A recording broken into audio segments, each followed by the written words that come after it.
This program is brought to you by the following sponsors.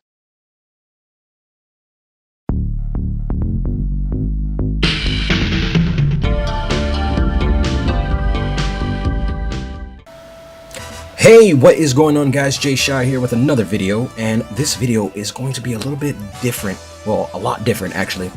This is something that I've been wanting to do for quite some time and never got around to doing it. It is something I had this idea for before I even made this channel. This was actually what this channel was originally going to be before my obsession with Shin Megami Tensei took over. It was originally going to be something called It's Been a While, Let's Take a Look, and I kind of changed the name into something called Back to the Editions. Back to the Editions was basically me going back and taking a look at some of the old collector's editions that I have sitting on my wall. As you guys know, I do have shelves on top of shelves of collector's editions, and sometimes I walk past them and I just kind of look at them, and I just, you know, sometimes I just want to go back and open those boxes again and just pull everything out and take a look at a lot of the stuff in there. But a lot of the stuff that I do have, because I am a collector, I don't open. I just kind of look at it, I admire it, and then I put it back in its packaging, and I put it back in its box, because I one day, someday, want to open up my own video game store, retro video game shop. Hopefully that day will come, but we'll see. But anyway, the first thing that I want to do is let's get to the edition that I have, and it's the very first collector's edition I've ever purchased with my very own money. This is the very first one I ever bought, and it is Street Fighter 4, the collector's edition on Xbox 360. This is the very first one I've ever bought, and it's pretty late. I was never a fan of collector's editions when Lunar came out on the PlayStation 1, and I wish I did have that game, but I don't. I wish I was into collector's editions at that time, but I wasn't. So this was the first one I ever bought, because this is at the time when I, had a job and I had my own money and I could buy whatever I want. So this is the very first one. It's still in its original packaging. As you guys can see, if you guys remember, it still has all its stuff in there. Doesn't matter if I show you the back of the box. I'm gonna open it anyway. So, but this is it. So let's take a look. It's been so long since I opened this, and I just saw it on my shelf, and I was like, yo, I should probably look through that again. Let's try not to bend the box too much. And let's put this to the side. As you guys know, the game is inside. It's the first thing, really, that you get. The strategy guide, the reverse cover art, which has Abel fighting Guile right there. This is the soundtrack of the game.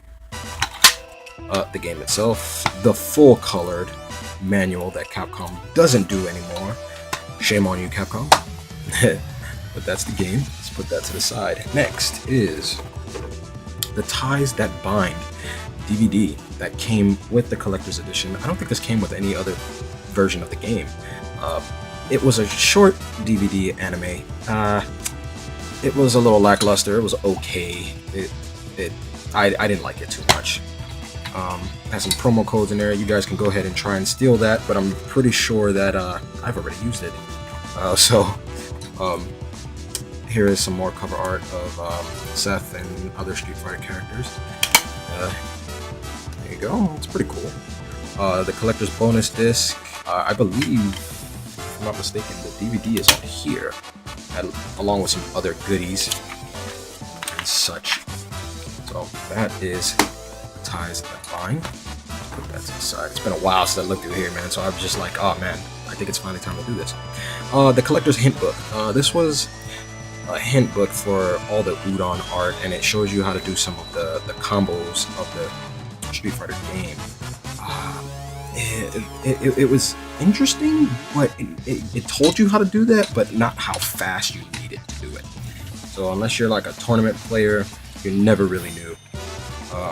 I attempted to play with Air Forte, but it's a little hard.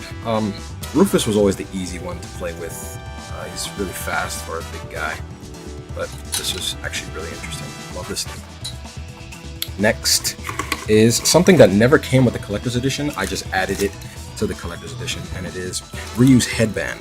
I got this at a Street Fighter 4 tournament at GameStop. I didn't win. My buddy, he worked there, and he was like, dude, I got extras, do you want one? I was like, yeah, sure. I never wore it, I never took it out of its packaging, so I never really found the need to, because I'm never going to put this on, so. But I put it in the collector's edition. I thought it was a great touch that I added myself. This is a picture of Ryu, embroidered on the, it's not embroidered, I forgot what you call this, but, not embroidered, but headband. And last but not least is the Sea Viper action figure. Never took it out of its original casing because I'm a collector. I didn't want to take it out because I would probably just lose it. So, and I wouldn't really have anywhere to put it, but it's really cool. I mean, it's a really cool thing. I never really noticed that her bust was poking out of her shirt like that before. But yeah, that is pretty much this collector's edition, which is the Street Fighter 4 collector's edition. I hope you guys enjoyed this video.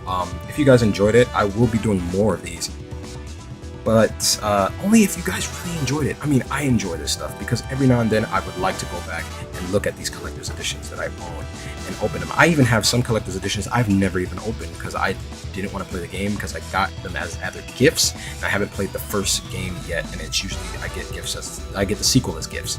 So this is the first one. I hope you guys enjoyed, and I will see you guys next time. Yeah, that's a thumbs up. Yeah, okay, yeah.